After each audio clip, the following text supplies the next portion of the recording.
welcome to ReDriven. Now, this best SUVs for under $30,000 must be our most commonly asked, hey mate, what SUV should I buy category? And we generally respond with, do you really need an SUV? Because, see, for $30,000, you can buy a really nice car, and a car's going to be potentially nicer to drive, it might be cheaper to maintain and own, and if you can find a cool wagon or like a 5-door liftback, it's going to be just as practical as an SUV. But in saying that, some of my mates, they do have bad backs, and they don't want to be leaning over every time they throw their kids in and out of the thing, and some of them want that little bit of extra ground clearance in case they do some light, soft off-roading, and some of them just lack self-esteem, so they feel that they need to sit higher than everyone else, so they feel better about themselves when they're driving. But before we get into this, just a couple of quick rules. We're going to be focusing on medium-sized SUVs because they are our most requested. All the prices, they're going to be Australian prices because we're in the Australian market, so that makes sense. But to offset that for our international viewers, we've tried to make sure that these cars are as readily and as internationally available as possible. So let's get into it. These are our top 5 SUVs under $30,000. Okay, kicking things off, it's the Kia Sportage. For 30,000 Aussie folding ones, you can plant yourself behind the wheel of a 2016 to 2018 Sportage. And look, we'd recommend going for the top spec Platinum or the GT line, and get it with the 2.4 litre petrol engine and all-wheel drive. Even though this Sportage is now a previous generation, we think it still looks good. In these higher specs, it is loaded with tech and equipment, it has a 5-star ANCAP safety rating, it's genuinely enjoyable to drive, and it's totally practical. Now, I should mention that its brother from the same mother or sister from the same mister, the Hyundai Tucson, and especially in top-spec Highlander trim, is also worthy of this list. But even though the Tucson tops the Sportage for both torque and it's better with fuel consumption, the Kia beats it to this list thanks to Kia's excellent 7-year warranty. This means that even the earliest examples of the Sportage will still have some factory support left on them, at least until 2023. Plus, we feel that the Kia's looks are aging just that little bit better than the Tucson. Okay, next up we have what must be the most underrated SUV on this list. It's the Ford Escape, but it's a very specific specification. The one to get for this budget is a 2016 to 2018 top spec titanium with the 178 kilowatt, 345 newton meter turbocharged 2-litre engine and all-wheel drive. The Escape titanium is loaded with equipment. It has a leather interior and it has excellent levels of practicality. And while it might not be the most powerful SUV on this list, missing out on that crown by just the tiniest of margins, with its impressive power to weight ratio, it's arguably the most fun and enjoyable to drive. And thanks to it commonly being forgotten by the masses, you tend to get more for your dollar compared to the other contenders. However, the looks are definitely a love or hate affair. For many, the Ford is far too understated, but we feel that when an SUV steers as well and as quickly as this thing does, the fact that it doesn't shout about its abilities via, say, an extroverted body kit makes it actually kind of cool. Also, while there are generally a few question marks over the reliability of European cars, the Escape seems to be holding up really well. Look, yes, there are the odd reports of issues here and there, but overall, these things are proving to be a well bolted together thing. We should also mention that if you'd like to save yourself around about $10,000 and receive what is basically the same set of skills and features, check out the 2013 to 2016 Ford Kuga Titanium. It's pretty much the same car with a few aesthetic and equipment differences. The link to our review of that car is just up here.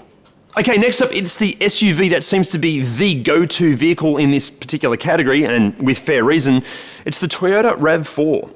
The specific RAV4 we'd go with for this budget is a 2013 to 2018 top spec GXL with all-wheel drive and the 2.5 litre 4-cylinder petrol engine, and preferably a post-2015 update example. Okay, look, it might not be the most exciting thing to drive, and it's actually the least powerful SUV on this list, and other SUVs on this list will offer more tech and equipment for your dollar. Actually, if you end up with a pre-facelift example of one of these, make sure you budget in for an aftermarket infotainment system or head unit, because the one that comes with these standard are utter shit. But as far as a no-nonsense SUV that offers near bulletproof reliability and an unmatched support network, the RAV4 is really hard to beat. Look, don't think that this is some truck-like workhorse. In GXL trim, it does deliver a great amount of equipment, it drives really well, and it just does the whole SUV thing near perfectly. Okay, so next up we have the car that we're guessing that you guys had as coming in first place, but in second place, it's the Mazda CX5. Let's get something straight.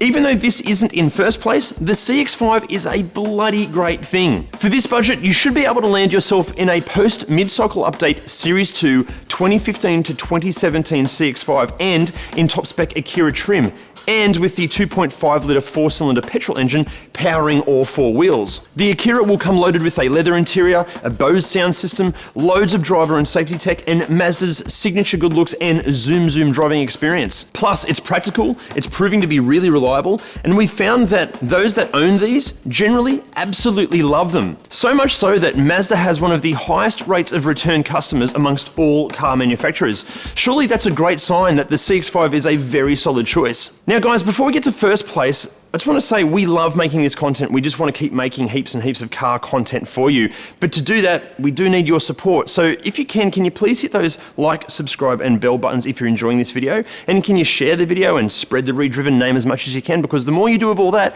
the more of these videos we can make, and we obviously love to keep doing that. Okay, finally, taking out this list, it's an SUV that is generally seen comfortably sitting in an entirely different category, and that's one of luxury SUVs. Plus, it's just a little bit larger than the other SUVs that we've mentioned in the list.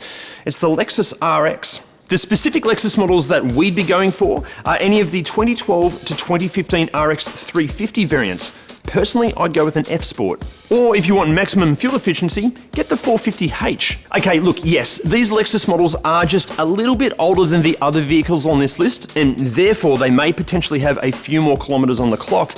But being a Lexus, this shouldn't make much of a difference to longevity or reliability. And look, yes, their levels of tech may be a little bit behind the others, but we argue the benefits and the fancy schmanciness that you get with the Lexus potentially outweigh these small inconveniences. Plus, let's be honest, how many people actually use all of the tech that modern cars offer? Sure, for that first week or so you push all the buttons, but after that you're back to using your phone for most stuff, and as long as it has a reversing camera and some parking sensors, we're generally pretty happy, right? And look, if you really want the latest infotainment tech like Apple CarPlay or Android Auto, you can always fit aftermarket equipment. Thanks to it basically being a rebadged Toyota wearing a nicer suit, this generation of Lexus RX offers superb reliability and longevity. It drives with a more luxurious feel than the others on this list, and at around about $30,000, it offers so much car for the money.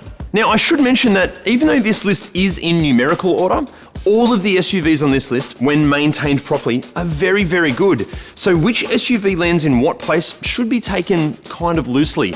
Look, they're all good. Honestly, just go for the one that you like the look of and the one that you enjoy driving the most. Guys, thank you so much for watching, and what did you think of the list? Let us know in those comments below. Oh, remember, can you please hit those like, subscribe, and bell icon buttons and share the video as much as you can, and go and check us out on the socials as well. See you next time.